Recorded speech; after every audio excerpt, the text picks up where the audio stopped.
দখলদার ইসরায়েলি বাহিনী এবং ফিলিস্তিনি পুরোদমে যুদ্ধ চলছে, জানিয়ে দিব হাতে থাকা সর্বশেষ আপডেট আন্তর্জাতিক সংবাদ। প্রথমে এই সংবাদ শিরোনাম, গাজায় দীর্ঘ যুদ্ধের জন্য প্রস্তুত হামাস। আরো জানিয়ে দিব হুতিদের হাইপারসনিক ক্ষেপণাস্ত্র দেওয়ার দাবি অস্বীকার ইরানের। আরো জানিয়ে দিব লেবাননে 1000 প্রশিক্ষিত যোদ্ধা পাঠাবে ইয়েমেন। আরো জানিয়ে দিব ইসরায়েলের রাজনৈতিক ইচ্ছাকে ভেঙে ফেলবো আমরা, বললেন হামাসের প্রধান। সর্বশেষ জানিয়ে দিব রাশিয়ার কঠিন শর্ত মানতে পারছেন না বাংলাদেশ। শুনছিলেন সংবাদ শিরোনাম, এরপর বিস্তারিত। তার আগে আমাদের ভিডিওটি যদি ভালো লেগে থাকে তাহলে লাইক কমেন্ট শেয়ার করে দিবেন, আর আমাদের ভিডিওটি সর্বপ্রথম পেতে চ্যানেলটিকে সাবস্ক্রাইব করে রাখবেন। গাজায় দীর্ঘ যুদ্ধের জন্য প্রস্তুত হামাস। এবার শুনুন বিস্তারিত। হামাসের নেতা ইয়াহিয়া সিনওয়ার বলেছেন, ইসরায়েলের বিরুদ্ধে দীর্ঘস্থায়ী লড়াইয়ের জন্য প্রস্তুত ফিলিস্তিনি। ইয়েমেনের ইরান সমর্থিত হুতি বিরোধীদের কাছে পাঠানো মঙ্গলবার এক বার্তায় তিনি এ কথা বলেন। হামাসের নেতা আরো বলেন, আমরা নিজেদেরকে একটি দীর্ঘস্থায়ী যুদ্ধে লড়াইয়ের জন্য প্রস্তুত করেছি, যা শত্রুর রাজনৈতিক ইচ্ছাকে ভেঙে ফেলবে। তিনি বলেন, ইরাক, লেবানন এবং ইয়েমেনের ইরান সমর্থিত গোষ্ঠীগুলো ইসরায়েলকে পরাজিত করবে। এর আগে ইয়েমেনের রাজধানী সেনা এবং দেশের লোহিত সাগরের উপত্যকুল বেশিরভাগ নিয়ন্ত্রণকারী হুতিরা রোববার ইসরায়েল একটি বিরল ক্ষেপণাস্ত্র হামলা চালায়। হামলার কোনো হতাহত ঘটনা ঘটেনি, তবে ইসরায়েলের প্রধানমন্ত্রী বেঞ্জামিন নেতানিয়াহু প্রতিশোধের নেওয়ার ঘোষণা দেন। হুতির নেতা আব্দুল্লাহ মালিক আলকে সমর্থন করা বার্তা সিনওয়ার বলেছেন, সব সস্তা এবং প্রতীক্ষা এবং বাধাকে অতিক্রম করে শত্রু সত্ত্বে গভীরে আপনি ক্ষেপণাস্ত্র হামলা চালিয়েছেন। এই সাফল্যের জন্য আপনাকে অভিনন্দন জানাই। হুতিদের হাইপারসনিক ক্ষেপণাস্ত্র দেওয়ার দাবি অস্বীকার ইরানের। এবার শুনুন বিস্তারিত। ইয়েমেনের ইরান সমর্থিত সদস্য গোষ্ঠী হুতি রোববার ইসরায়েলে ভয়াবহ হাইপারসনিক ক্ষেপণাস্ত্র হামলা চালিয়েছে, তবে এতে কোনো হতাহতের খবর পাওয়া যায়নি। ইসরায়েল দাবি করেছে হুতিদের এই হাইপারসনিক ক্ষেপণাস্ত্র দিয়েছে ইরান, তবে এই দাবি অস্বীকার করেছে ইরান। মঙ্গলবার একটি টেলিভিশনের সংবাদ সম্মেলনে ইরানের প্রেসিডেন্ট মাসুদ পেজেশকিয়ার ইসরায়েলের দাবি নট্য করেন। তিনি বলেন, তেহরান ইয়েমেনের হুতিদের কাছে হাইপারসনিক ক্ষেপণাস্ত্র পাঠায়নি। এর আগে হুতি ক্ষেপণাস্ত্র হামলার দায় অস্বীকার করেন। উল্লেখ্য, হুতিরা ইসলামিক গ্রুপ হামাসের সঙ্গে একত্র প্রকাশ করেছে। হুতির গ্রুপ এক বিবৃতিতে জানায়, তারা একটি নতুন হাইপারসনিক ক্ষেপণাস্ত্র দিয়ে আঘাত করেছে এবং শত্রুর পারমাণবিক ক্ষেপণাস্ত্র লক্ষ্য করে চালানো এই অভিযান সফল হয়েছে। হুতিরা এই বলে সতর্ক করেন, ইসরায়েলে আরো হামলার জন্য অপেক্ষা করা উচিত, যা সংঘাত আরো ছড়িয়ে পড়ার আশঙ্কা উদ্বেগ বাড়িয়েছে। এদিকে ফিলিস্তিনের সংবাদ মাধ্যম ভাষ্য অনুযায়ী রোববার ইসরায়েলি বাহিনী গাজায় ভূখণ্ডে উতল ও মধ্য স্থল বিভিন্ন শরণার্থী শিবির হামলা চালিয়েছে। এতে 4 জন বাসিন্দা নিহত হয়েছে, এছাড়া আহত হয়েছে বেশ কয়েকজন। অন্যদিকে ইসরায়েলের সামরিক বাহিনী এবং লেবানন ভিত্তিক শিয়া মুসলিম গ্রুপ হিজবুল্লাহর উপর ইসরায়েলের প্রতিদিন গুলি বিনিময় অব্যাহত রেখেছে। আরো জানিয়ে দিব লেবাননে 1000 প্রশিক্ষিত যোদ্ধা পাঠাবে ইয়েমেনে। এবার শুনুন বিস্তারিত। ইয়েমেনের আনসারুল্লাহর প্রতিরোধ আন্দোলন বলেছে, তারা প্রয়োজনে লেবানন হিজবুল্লাহর প্রতিরোধ আন্দোলনে সহায়তা হাজার হাজার প্রশিক্ষিত যোদ্ধা পাঠাতে প্রস্তুত। আনসারুল্লাহ মিডিয়া তথারিক ভাইস প্রেসিডেন্ট নাস আল দিন আমির মঙ্গলবার ফিলিস্তিনি সেবার বার্তা সংস্কারকে এ তথ্য জানায়। তিনি আরো বলেন, ফিলিস্তিনি প্রতিরোধ আন্দোলনের ভাইস প্রেসিডেন্ট, আমরা যেভাবে সমর্থন করি আপনারা তাদের হিজবুল্লাহ সেভাবেই সমর্থন করব।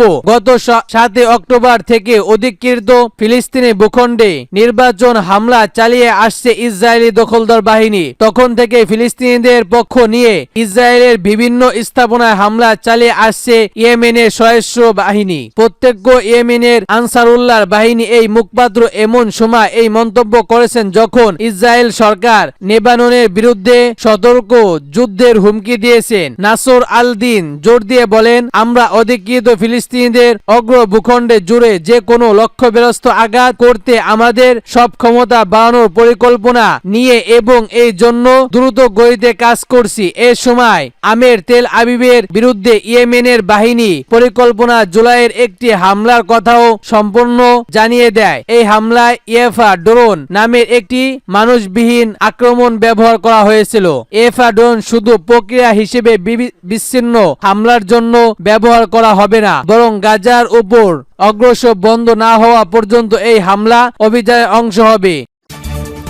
আরো জানিয়ে দিব, ইসরায়েলের রাজনৈতিক ইচ্ছাকে ভেঙে ফেলবো আমরা, বললেন হামাসের প্রধান। এবার শুনুন বিস্তারিত। হামাসের নেতা ইয়াহিয়া সিনওয়ার বলেছেন, ইসরায়েলের বিরুদ্ধে দীর্ঘস্থায়ী লড়াইয়ের জন্য প্রস্তুত ফিলিস্তিনি। ইয়েমেনের ইরান সমর্থিত হুতি বিরোধীর কাছে পাঠানো মঙ্গলবার এক বার্তায় তিনি এ কথা বলেন। হামাসের নেতা বলেন, আমরা নিজেদেরকে একটি দীর্ঘস্থায়ী যুদ্ধে লড়াইয়ের জন্য প্রস্তুত করেছি যা শত্রুদের রাজনৈতিক ইচ্ছাকে ভেঙে ফেলবে। তিনি আরো বলেন, ইরাক, লেবানন এবং ইয়েমেনের ইরান সমর্থিত গোষ্ঠীগুলো ইসরায়েলকে পরাজিত করবে। এর আগে ইয়েমেনের রাজধানী সানা এবং দেশের লোহিত সাগরের উপত্যকাগুলো বেশিরভাগ নিয়ন্ত্রণকারী হুতিরা রোববার মধ্য ইসরায়েলের একটি বিরল ক্ষেপণাস্ত্র হামলা চালায়। হামলার কোনো হতাহতের ঘটনা ঘটেনি, তবে ইসরায়েলি প্রধানমন্ত্রী বেঞ্জামিন নেতানিয়াহুর ঘোষণা দেন। হুতি নেতা আব্দুল্লাহ মালিক আলকে সমর্থন করা বার্তা সিনওয়া বলেন, সব সস্তা এবং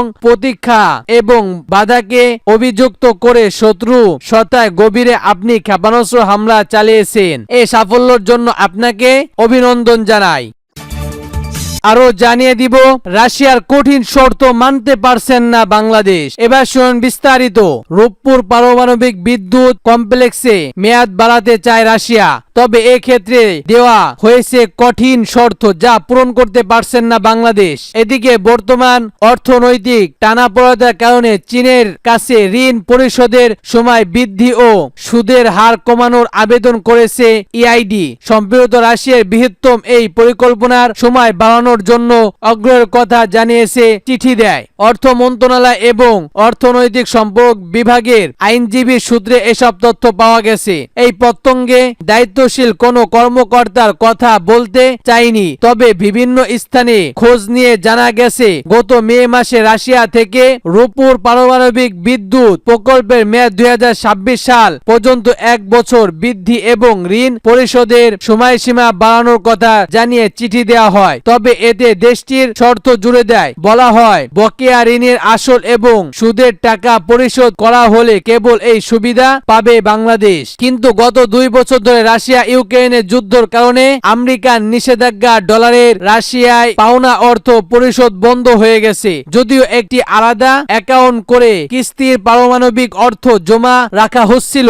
এর মাঝে চীন সহ বিভিন্ন দেশের মুদ্রার বিকল্প পদ্ধতি অর্থ চায় রাশিয়া, কিন্তু ডলার ছাড়া অন্য কোথাও মুদ্রার অর্থ পরিশোধ সম্ভব নয় বলে বাংলাদেশ ব্যাংক থেকে জানিয়ে দেওয়া হয়। এতে দেখা দিয়েছে বিপত্তি। ফলে রংপুরের জন্য প্রাথমিকভাবে দেওয়া 50 কোটি ডলারের ঋণ ও সুদ পরিকল্পনার কিটটি আটকে যায়। এখন এই অর্থ পরিশোধের শর্ত নিয়ে আলাপ আলোচনা অব্যাহত আছে। চুক্তি অনুযায়ী রাশিয়ার ঋণের সুদ হার London inter bank offer record line সঙ্গে 1.75% যোগ হবে, তবে সুদের হার 4% বেশি হবে না। পরিকল্পনা মন্ত্রণালয়ের বাস্তব পরীক্ষিত ও মূল্যত বিভাগ আইএসএর জানায়, রংপুর পারমাণবিক বিদ্যুৎ কেন্দ্রে নিয়মিত পরিকল্পনা ব্যবস্থায় ব্যয় হচ্ছে 1,13,092 কোটি 91 লাখ টাকা। এর মধ্যে রাশিয়ার ঋণ 91,400 কোটি টাকা এবং সরকারি